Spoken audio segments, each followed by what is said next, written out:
दोस्तों नमस्कार। आज की जो वीडियो में हम जो देखने वाले हैं, मुंबई में अगर रेस्टोरेंट या कैफ़े बिजनेस स्टार्ट करना है तो उसके लिए क्या क्या लाइसेंस की ज़रूरत होती है।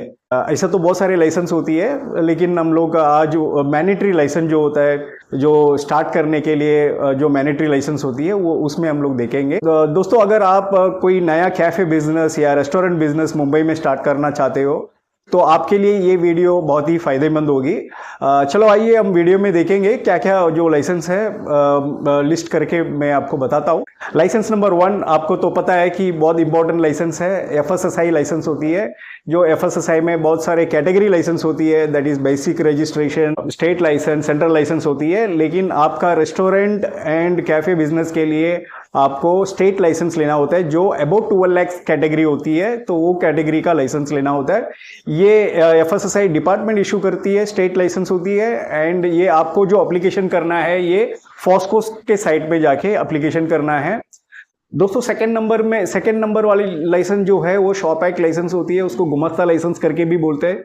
ये एमसीजीएम साइट में से अप्लाई करना रहता है। ये इसका कैटेगरीज होता है 0 to 9 एम्प्लॉयज, 9 एंड अबो, ऐसा करके बहुत सारे स्लैब्स होती है। स्लैब्स के अकॉर्डिंगली आपको अप्लीकेशंस करना है। एंड ये लाइसेंस मेनली होता है कि मतलब आपके पास रेस्टोरेंट में काम करने वाले जो स्टाफ है उनका जो कितना घंटा उनको काम करना चाहिए, उनका मिनिमम वेजेस कितना होना चाहिए, उनका सुरक्षा कैसा है, आपका स्टाफ को क्या फैसिलिटीज देते हो, इसके रिलेटेड कंप्लायंसेस फ्रेम करके एमसीजीएम ने ये लाइसेंस निकाला हुआ है। ये लाइसेंस भी आपको मैंडेटरी है, आपको निकालना है।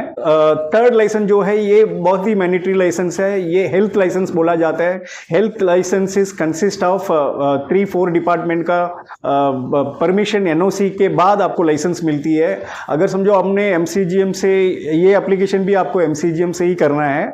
और ये हेल्थ लाइसेंस को एप्लीकेशन करने के बाद उसके बाद आपको दोनों डिपार्टमेंट में भेजा दिया जाता है कि एक building and factory department and एक फायर डिपार्टमेंट में। फायर डिपार्टमेंट में लोग आके, फायर ऑफिसर आके इंस्पेक्शन करेंगे।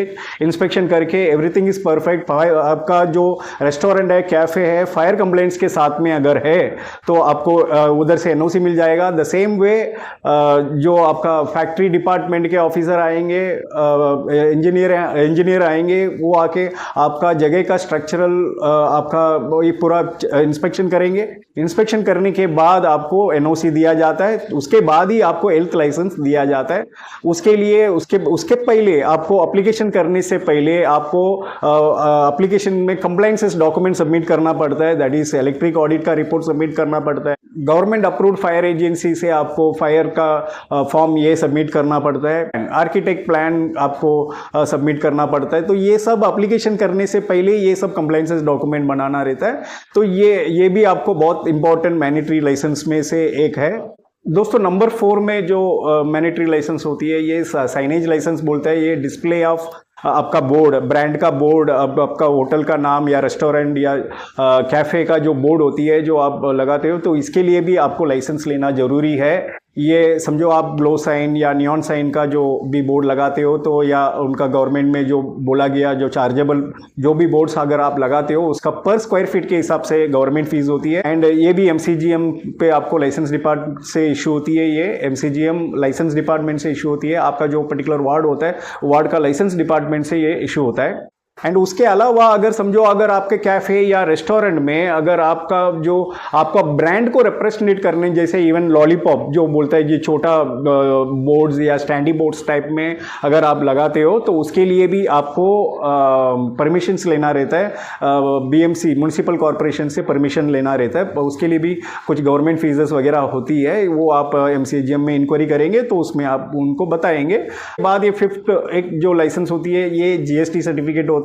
ये जीएसटी सर्टिफिकेट आप कंपनी फॉर्म करते वक्त आपने जीएसटी लिए होंगे, लेकिन रेस्टोरेंट बिजनेस के लिए जीएसटी रहना जरूरी है, क्योंकि आपका ग्रोसरी प्रिपरेशन, रेस्टोरेंट या कैफे में आप प्रिपरेशन करने के लिए जो ग्रोसरीज लेते हो तो आप सप्लायर आपको जीएसटी का बिना आपको सप्लाई तो नहीं करेगा। तो उसके अलावा आपका जो डिलीवरी पार्टनर्स होता है, जो आप स्विगी, जोमेटो या यूबर ईट्स जैसे डिलीवरी पार्टनर्स होता है, तो उसके लिए जीएसटी बहुत जरूरी रहता है। जीएसटी उसके अलावा दोस्तों आप आपके एक्टिविटीज़ के हिसाब से बहुत सारे लाइसेंस है। वेट एंड मेज़र का जो इक्विपमेंट रखा है उसमें आप वेट करके मतलब माप के देते हो, मेज़र करके देते हो, तो आपको वेट एंड मेज़रमेंट का लाइसेंस लेना जरूरी है।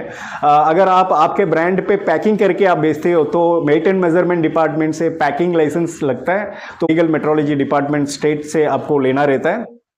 उसके अलावा समझो अगर आपका रेस्टोरेंट में आप लाउड म्यूजिक लगाते हो या म्यूजिक जो सिनेमा के जो म्यूजिक लगाते हो जो कॉपीराइट्स लिया हुआ रहता है, तो ये म्यूजिक लगाते हैं तो आपको पीपीएल लाइसेंस बोलता है, that is public performance license करके बोला जाता है।